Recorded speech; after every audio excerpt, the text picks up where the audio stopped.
In this episode of Behind the Song, we're going to dig into the lyrics of a tune we hear every year around Thanksgiving, a talking blues story based on a real-life incident, Alice's Restaurant Massacree by Arlo Guthrie. Arlo Guthrie is, of course, the son of Woody Guthrie, folk music legend and the writer of our unofficial national anthem, This Land Is Your Land, recorded in 1944. A man who said of his guitar, "This machine kills fascists." He is one of the most revered protest singers in American history, influencing Bob Dylan and many others who came after him. Arlo is one of 8 total Guthrie children and the second eldest from Guthrie's second marriage to Marjorie Greenblatt, who was a professional dancer with the Martha Graham Company in New York City, where Arlo was born. After Woody Guthrie died from Huntington's disease in 1967 after years of hospitalization, Marjorie founded what became the Huntington Disease Society of America to combat the neurological illness, of which very little was known at that time. And it was in 1967 that Arlo Guthrie, at just 20 years old, followed in his father's footsteps by releasing his debut album, Alice's Restaurant, with the title track being so long that it takes up the entirety of side 1 of the album. It is a full 18 minutes and 34 seconds long, a protest song that brilliantly lampooned the process by which the Vietnam War draft was conducted. It is a satirical take on an event that happened to Arlo himself, wildly exaggerated and hilariously clever. The son of a folk music hero and a dancer, Arlo Guthrie wrote what is possibly the funniest account of a catch-22 that surrounds bureaucratic process, and in so doing, gave us all food for thought. Which is fitting, considering it is a Thanksgiving song after all, even if it only barely mentions the holiday itself. Alice's Restaurant Massacree is the full title of the song.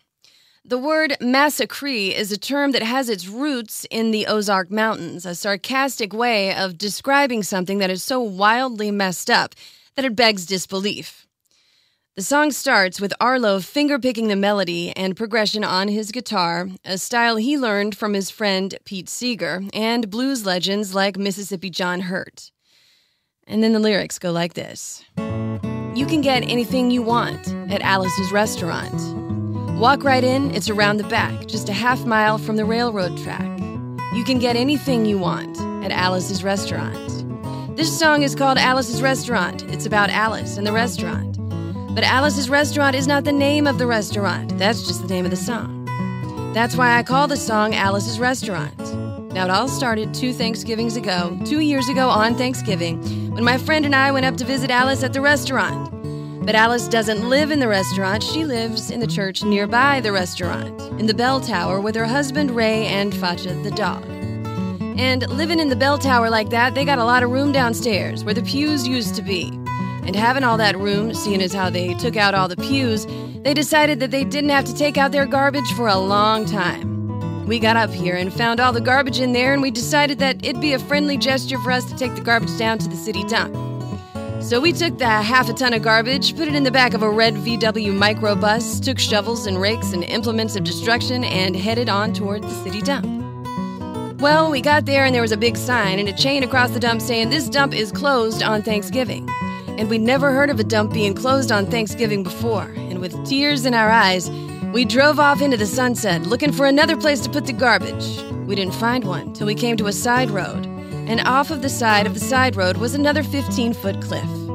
And at the bottom of the cliff was another pile of garbage. And we decided that one big pile was better than 2 little piles. And rather than bring that one up, we decided to throw ours down, and that's what we did. Drove back to the church, had a Thanksgiving dinner that couldn't be beat, went to sleep, and didn't get up until the next morning, when we got a phone call from Officer Obie. He said, "Kid, we found your name on an envelope at the bottom of a half a ton of garbage, and I just wanted to know if you had any information about it." And I said, "Yes, sir, Officer Obie, I cannot tell a lie. I put that envelope under that garbage." After speaking to Obie for about 45 minutes on the telephone, we finally arrived at the truth of the matter, and he said that we had to go down and pick up the garbage, and also had to go down and speak to him at the police officer station. So we got in the red VW microbus with the shovels and the rakes and the implements of destruction and headed on toward the police officer station.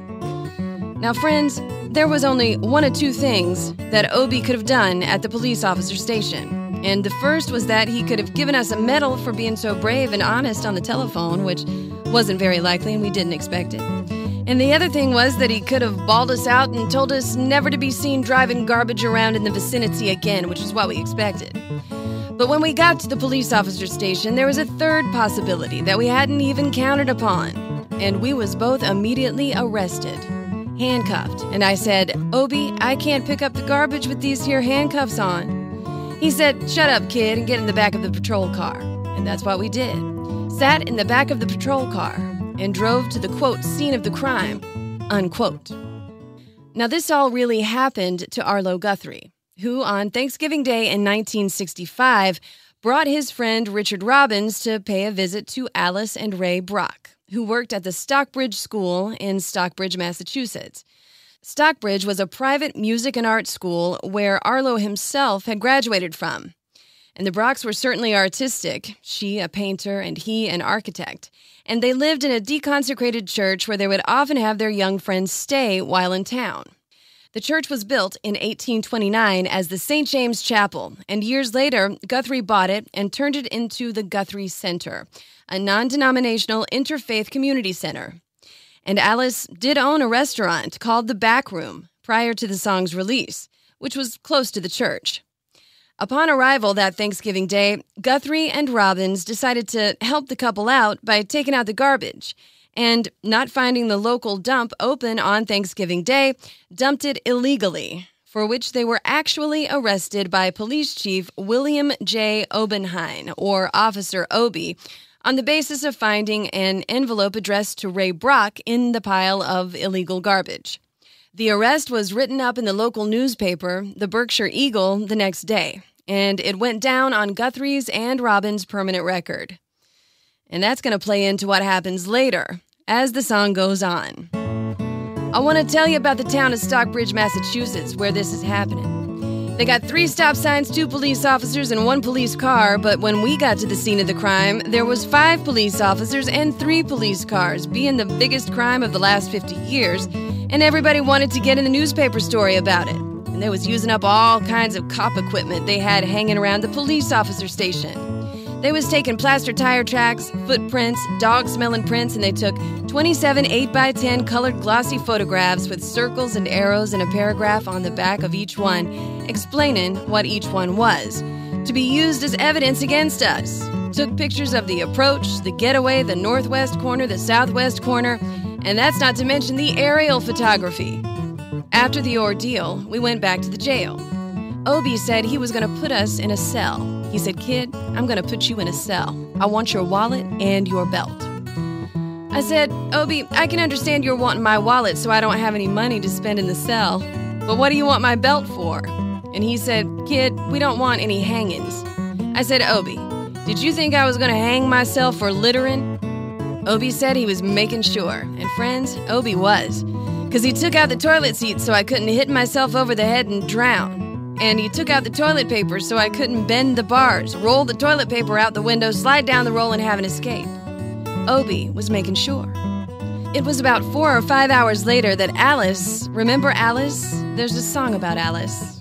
Alice came by and, with a few nasty words to Obi on the side, bailed us out of jail. And we went back to the church, had another Thanksgiving dinner that couldn't be beat, and didn't get up until the next morning when we all had to go to court. We walked in, sat down. Obi came in with the 27 8x10 colored glossy pictures with the circles and the arrows and a paragraph on the back of each one. Sat down. Man came in, said, "All rise." We all stood up. And Obi stood up with the 27 8x10 colored glossy pictures, and the judge walked in, sat down. With a C&I dog. And he sat down. We sat down. Obi looked at the C&I dog, then at the 27 8x10 colored glossy pictures with the circles and the arrows and a paragraph on the back of each one, and looked at the C&I dog, and then at the 27 8x10 colored glossy pictures with the circles and the arrows and a paragraph on the back of each one, and he began to cry. Because Obi came to the realization that it was a typical case of American blind justice, and there wasn't nothing he could do about it. And the judge wasn't going to look at the 27 8x10 colored glossy pictures with the circles and the arrows and a paragraph on the back of each one, explaining what each one was, to be used as evidence against us. And we was fined $50 and had to pick up the garbage in the snow. Alice Brock did come to bail the two out of jail, and they were fined and ordered to do community services punishment. The trial was presided over by Special Judge James E. Hannon, who was actually blind, leaving Guthrie wide open to relate that fact to the term justice is blind. I mean, you can't make this stuff up. Massacree, indeed. And the song goes on. But that's not what I'm here to tell you about. I'm here to talk about the draft. They got a building down in New York City called Whitehall Street, where you walk in, get injected, inspected, detected, infected, neglected, and selected. I went down and got my physical examination one day, and I walked in, sat down, got good and drunk the night before, so I looked and felt my best when I went in that morning, because I wanted to look like the all-American kid from New York City. I wanted to feel like I wanted to be the all-American kid from New York. And I walked in, sat down, I was hung down, brung down, hung up, and all kinds of mean, nasty, ugly things. And I walked in, I sat down, they gave me a piece of paper that said, "Kid, see the psychiatrist in room 604. I went up there, I said, "Shrink, I want to kill. I want to kill. I want to see blood and gore and guts and veins in my teeth, eat dead, burnt bodies, I mean kill." And I started jumping up and down, yelling, "Kill, kill!" And he started jumping up and down with me. And we was both jumping up and down, yelling, "Kill, kill." And the sergeant came over, pinned a medal on me, sent me down the hall and said, "You're our boy." Now, Arlo Guthrie did receive a Vietnam War draft notice not long after the Thanksgiving arrest. And in those days, resistors of the draft would concoct all kinds of ways to avoid having to enlist. On the advice of his brother Dwayne Allman, Greg Allman famously shot himself in the foot to avoid the draft, and many young men tried various ways of dodging it, by acting psychotic or showing up drunk to the enlistment office. Guthrie appeared with his notice at the Armed Forces Annexation and Entrance Station at 39 Whitehall Street in New York City, where during the long examination process, it appeared that he would in fact be drafted, no matter what. But there was one thing that stood in the way of that, as the song continues. Didn't feel too good about it. Proceeded down the hall, getting more injections, inspections, detections, neglections, and all kinds of stuff that they was doing to me at the thing there. And I was there for 2 hours, 3 hours, 4 hours. I was there for a long time going through all kinds of mean, nasty, ugly things. And I was just having a tough time there, and they was inspecting, injecting every single part of me, and they was leaving no part untouched. Proceeded through, and I finally came to see the very last man. I walked in, sat down. After a whole big thing there, I walked up and I said, "What do you want?" And he said, "Kid, we only got one question. Have you ever been arrested?" And I proceeded to tell him the story of Alice's Restaurant Massacree, with full orchestration and 5-part harmony and stuff like that, and other phenomenon. And he stopped me right there and said, "Kid, have you ever been to court?" And I proceeded to tell him the story of the 27 8x10 colored glossy pictures with the circles and the arrows and a paragraph on the back of each one. And he stopped me right there and said, "Kid, I want you to go over and sit down on that bench that says Group W." And I walked over to the bench there, and there's Group W. That's where they put you if you may not be moral enough to join the Army after committing your special crime. And there was all kinds of mean, nasty, ugly-looking people on the bench there. There was mother rapers, father stabbers, and even father rapers. Father rapers sitting right there on the bench next to me. And they was mean and nasty and ugly and horrible, and crime-fighting guys were sitting there on the bench, and the meanest, ugliest, nastiest one, the meanest father raper of them all, was coming over to me, and he was mean and ugly and nasty and horrible and said all kinds of things. And he sat down next to me and he said, "Kid, what'd you get?" I said I didn't get nothing. I had to pay $50 and pick up the garbage. He said, "What were you arrested for, kid?" And I said, "Littering." And they all moved away from me on the bench there with the hairy eyeball and all kinds of mean, nasty things till I said, "And creating a nuisance." And they all came back and shook my hand, and we had a great time on the bench talking about crime, mother stabbing and father raping, and all kinds of groovy things that we was talking about on the bench, and everything was fine. We was smoking cigarettes and all kinds of things. Until the sergeant came over, had some paper in his hand, held it up and said, "Kids, this piece of paper's got 47 words, 37 sentences, 58 words. We want to know details of the crime, time of the crime, and any other kind of thing you got to say pertaining to and about the crime. I want to know arresting officer's name and any other kind of thing you got to say." And he talked for 45 minutes and nobody understood a word that he said. But we had fun filling out the forms and playing with the pencils on the bench there. I filled out the Massacree with the 4-part harmony, wrote it down there just like it was, and everything was fine. And I put down my pencil and I turned over the piece of paper, and there on the other side, in the middle of the other side, away from everything else on the other side, in parentheses, capital letters quotated, read the following words: "Kid, have you rehabilitated yourself?" I went over to the sergeant and said, "Sergeant, you've got a lot of goddamn gall to ask me if I've rehabilitated myself. I mean, I'm sitting here on the bench. I'm sitting here on the Group W bench because you want to know if I'm moral enough to join the army, burn women, kids, houses, and villages after being a litter bug." And he looked at me and said, "Kid, we don't like your kind. We're going to send your fingerprints off to Washington." And friends, somewhere in Washington, enshrined in some little folder, is a study in black and white of my fingerprints. And the only reason I'm singing you the song now is because you may know somebody in a similar situation. Or you may be in a similar situation. And if you're in a situation like that, there's only one thing you can do. Walk into the shrink wherever you are. Just walk in and say, "Shrink, you can get anything you want at Alice's restaurant." And walk out. You know, if one person, just one person does it, they may think he's really sick and they won't take him. And if two people do it in harmony, they may think they're both unenlistable and they won't take either of them. And if 3 people do it, can you imagine 3 people walking in, singing a bar at Alice's restaurant and walking out? They may think it's an organization. In 1967, when so many young men were being drafted into service to fight a war they didn't understand, Arlo Guthrie, the son of Woody Guthrie, was rejected from serving in the armed forces for a littering arrest. When so many young men were trying everything they could do to dodge having to join up, he was declined for dumping garbage on Thanksgiving Day in a small town in Massachusetts as a favor to a friend.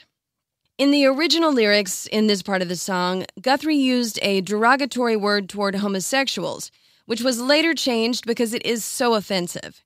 It was used because at that time, homosexuality was also grounds for rejection to the draft, making a person unenlistable. Over the years, Guthrie has re-released the song several times and updated the lyrics. By using the word in the original lyrics, Guthrie was pointing out the absurdity of policy at that time.